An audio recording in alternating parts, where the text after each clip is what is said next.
thanks for joining me for this video update. And I have something very exciting to share with you. Last year when COVID hit, as you know, we shut down very unexpectedly and quite frankly, not as prepared as we wish we had been.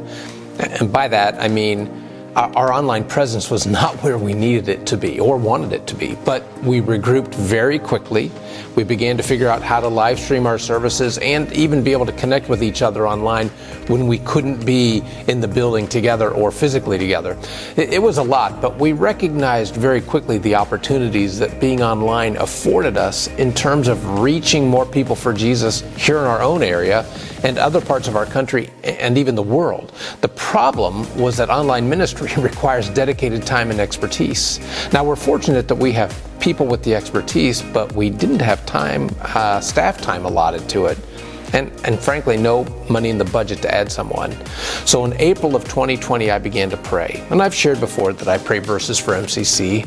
Specifically, one of the verses is 1 John 5:14 and 15, which says, "This is the confidence we have in approaching God, that if we ask anything according to His will, He hears us. And we know that if He hears us, if whatever we ask, we know that we have what we asked of Him." So I asked God, man, if this is what you want for us, please provide the finances to make it possible to add a staff person to oversee a team who will help us reach people online and do it in a way that it could only be you. I didn't tell anyone I was praying that for a month. Then I shared that prayer with our elders and staff and asked them to pray those verses and to ask God, if this is what you want for us, would you provide it?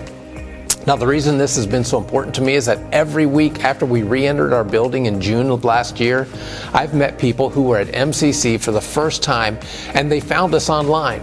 That, by the way, is not an overstatement or an exaggeration. Right now, our attendance is approximately 45% on campus and 55% online each weekend. For Easter, we had 696 people on campus and over 1,000 online. And while those numbers don't tell us everything, they do tell us something. We know the importance of having someone overseeing that ministry. So after a year of praying and your generosity and having multiple staff straddling responsibilities so as to allow us to begin to increase our online presence, we're ready to move someone into that position. So Adam Leopard will be moving into our teaching pastor position, and his major responsibilities will include overseeing and coordinating our communications, developing and overseeing an online ministry in coordination with our discipleship path, and assisting me in the development and execution of the Sunday morning teaching. Listen, we've begun our search for a connections pastor. Their responsibilities will include oversight of the MCC discipleship path, recruiting, developing, training, and overseeing areas and teams with regard to all of our first impressions, and oversight of connecting MCC members and attenders to God, each other, and the mission. Listen, our desire is to continually be an effective place in reaching people to help them begin and build their relationship with Jesus so they can help others begin and build their relationship with Jesus, and so on. You get it. Listen, here's how you can help. Please make this a matter of prayer, asking God to guide our search and bring the right person to MCC who will help us be effective for His kingdom. And can I encourage you to include 1 John 5:14 and 15 when you do that? Just read those verses to God and ask Him, if this is what you want, would you bring the right person? Hey, this weekend, our Galatians series, I get to share from Galatians 2 about what Paul says about the secret of following Jesus. And here's the hint.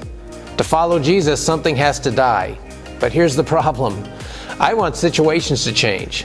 What God wants to change is me. Okay, one other thing.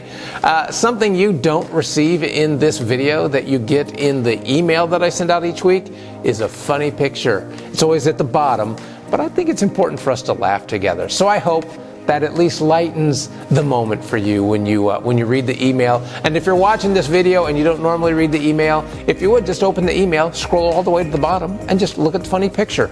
I hope you enjoy that. And by the way, this weekend, whether you're online or on campus, I'm looking forward to seeing you.